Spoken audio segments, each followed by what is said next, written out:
WD18, the Watford Fans channel, here for another match reaction, this time after Watford's game this evening against Millwall. The final score at the New Den, it finished Millwall 0, Watford 0. A game that really wasn't a classic, in all fairness.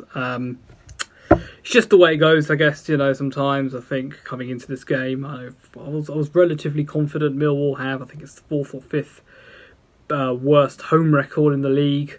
But that was a very turgid, tight, scrappy performance from I think from them, knowing potentially that their home record wasn't as good. It was potentially our home record, which is one of the best in the leagues. They tried their very best to kind of break up the game. Very scrappy game, as I say. The pitch was pretty awful, I think, to be honest with you. It wasn't a great game, really. Millwall kind of did what they needed to do. Listen, they've come away with a point. A point on our travels is not a bad point, but I think it should have been more. And I think tonight, I look back at that game as potentially a missed opportunity in a game that we actually did dominate possession-wise. We had the clearer chances, the more shots on target. But ultimately, we did everything right. We just couldn't stick the ball in the back of the net, which was so frustrating, really. Rewinding to the start of the game, of course, the team selection, Cisco Munoz making one change from the team that beat Stoke on Friday night. João Pedro made way for Andre Gray, a change that I didn't actually agree with personally. It was a bizarre change, really, and despite a lot of fans calling for Philip Zinkernagel, me being one of them, I didn't understand why Cisco changed up a winning side.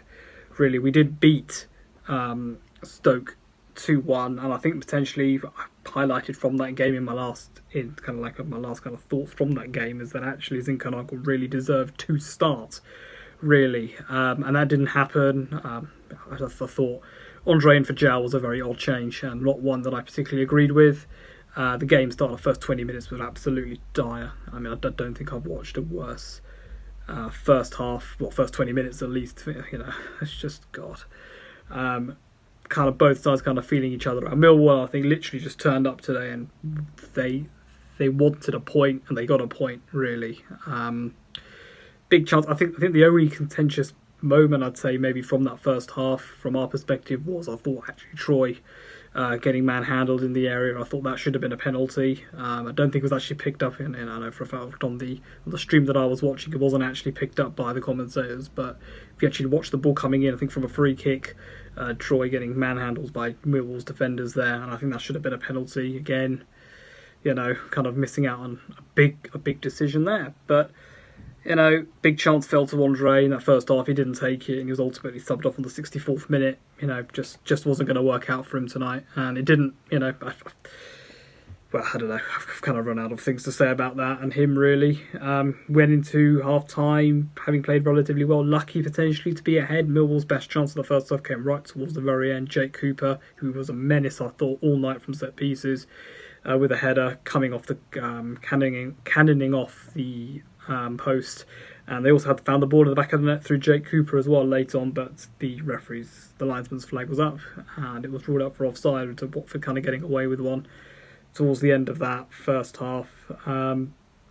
Ultimately, Watford came out again, no changes in the second half, and a similar kind of performance, really kind of plodding along, not really doing a lot, potentially waiting for the 65th minute for the inevitable changes to come. And the change did come, of course, I say about 64 minutes. João Pedro making way for Andre Gray making way for João Pedro, and Philip Zinkernagel coming on for Tom Cleverley, which I thought was actually quite a bizarre change. I thought Cleverley was one of the best players on the pitch today. In fact, I go as far as to say he is my man of the match today. He looked really solid in there, breaking up the play really well. He was kind of the most comfortable playing in those conditions. It was a gritty game, as I say, especially in the centre of the midfield. Chances kind of came and went. Chalabar, long-range shot, really good save. Bartosz Białkowski. Troy with an unexpected overhead kick as well, with Białkowski pushing that behind the post, or pushing that to the side, really. Had chances later on. Few half chances, a few block shots, but listen, ultimately Millwall held strong, and that is probably the quickest match reaction you've ever seen from me, because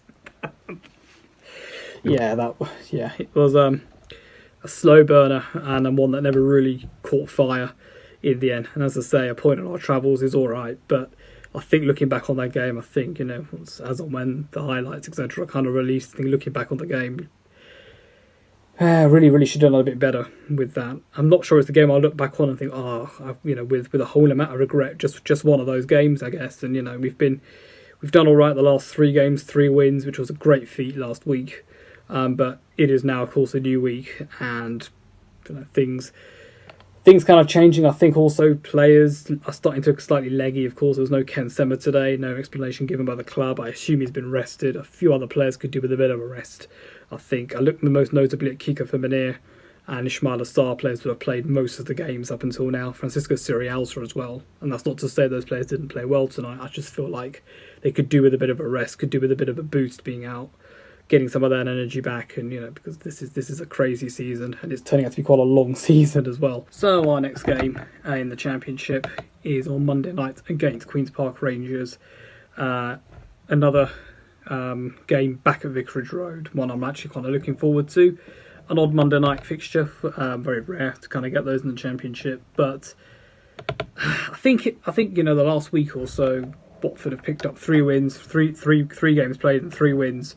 As I say, it's an incredibly good feat for us to have kind of achieved that.